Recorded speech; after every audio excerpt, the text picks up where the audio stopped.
When you love somebody, you want to be with them forever. Traditionally, the steps go thus. You meet, you date, he asks, she says yes, there's a big wedding, and then they move in together and start their new life. But today, as old stigmas are changing, there's becoming a new norm. Instead of proposing marriage, you're proposing moving in together. This is called cohabitation. Is this right, though? What do you feel about it? Is it good morally, or just does it not make any difference to you? I have friends who cohabitate, and I have friends who are in relationships and they don't. My own brother is living with his girlfriend right now, whereas my sister and her husband chose to wait until after they were married to share the same address. But cohabitation, I have decided after looking at the facts, is a bad idea, and I'll tell you why. The reason that people say cohabitation is a good thing is that they think that it will save them money. They can share on things like rent, and they can share the grocery bill and things like that. They also say it's a good way to get to know each other before they do decide to make a bigger commitment like marriage. And for some reason, it just saves time and hassle instead of having to plan and pay for a big wedding. Cohabitation may seem like a good idea, but in reality, it's harmful for you financially, emotionally, and if you throw kids into the mix, it's incredibly harmful to their psyche and self. Before we delve into this, let's look at the facts. According to a study led by Kristen Ingold by students at the University of North Carolina, Wilmington, nearly 50% of 20 to 30-year-olds cohabitate, with the majority of these being a high school dropout. However, almost 30 to 40% of college students cohabitate, and the average length of these cohabitating relationships are 1.3 years. And keep in mind for future reference that 40% of these couples have children. Let's start with looking at the finance factor. In a 1992 health and retirement survey, the percentage of cohabitating respondents, out of those cohabitating respondents, their net wealth was 78% less than a married couple. And out of this net income, the females contribute almost 70% of this. Also, according to an Institute for the Study of Civil Society, or otherwise known as SPCH, they found that married men make 10 to 40% more than an unmarried cohabitating male. Many people think this has to do with the fact that these men are providing for somebody that they are committed to for the rest of their life.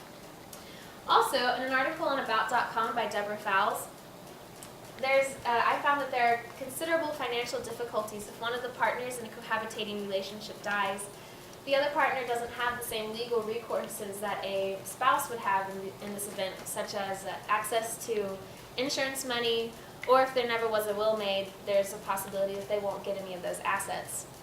And also, according to Deborah Fowles, mingling assets in these relationships is a very risky venture, especially when it's big things like houses and cars. If you break up, which is very likely, there's needs to be legal precautions taken in case that does happen. And many of the people that are going to cohabitate are not likely to take such recourses. If you're not worried about your finances, why don't we talk about your heart? To begin with, let's look at the general profile of a cohabitator. They are afraid of commitment. Both men and women, according to the SPCH study, are more likely to cheat if they're in a cohabitating relationship than if they're married. Also, they have a higher chance of divorcing later in life when they do get married, the longer and more often they cohabitate. And these cohabitating relationships do only last about 1.3 years, and they end usually in marriage or in breaking up. But keep in mind that if you are in a relationship that's cohabitating, you are 9 times more likely to break up than any other relationship. And if you do break up, it's much more traumatizing after you've been living closely with somebody for so much time. Also, people in these cohabitating relationships are more likely to be depressed. And according to Ingold, these relationships are more likely to be physically abusive. They are 62 times more likely for assault, physically or sexual, to occur. Think about what this does to children if you're still not worried about yourself. Children in a cohabitating household poverty rate is 20 to 43% compared to children in a married household. I found this on an article on crosswalk.com by Dr. Janice Krause. She also said that kids are less likely to be read to in a cohabitating household and are almost twice as likely to have behavioral problems as children that are in married households. And according to Terry Frank on Frankly Speaking, these children are much more likely to be physically and sexually abused. Think of the effect on a child when his or her parents are in unsteady and unstable relationships.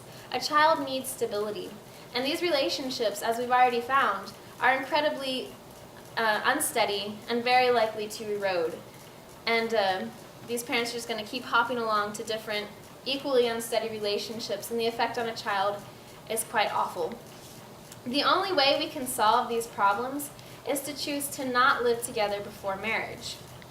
I see a day where children are happier and do better in school, and couples are better off financially and emotionally. All of this because we choose not to cohabitate. You listen to your heart, now listen to the facts. Cohabitation may seem like a good idea right now, but if you look down the road, it's bad for you and for the people around you.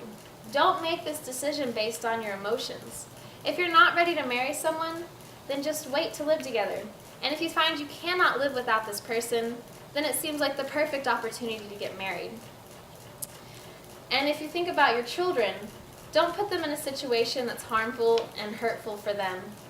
But of course, don't stay in a relationship or with someone who's harmful to your child or yourself. But remember that cohabitation may look pretty, but in reality it's bad for your pocketbook, it's bad for your heart, and it's especially bad for children. So, does anyone have any questions? I have a question for your mother. Will you marry me? Does anyone have any relevant questions? What do you say to someone who's currently in a 1.5-year-long cohabitation? Well, I hope they beat the odds, but I do hope they go ahead and get married. Anyone else? So you say most of the children in cohabitating in special ed, it could be because of their parents are cohabitating? I'm not saying that. Well, then what are you The saying? cohabitating children seem to run faster than other children.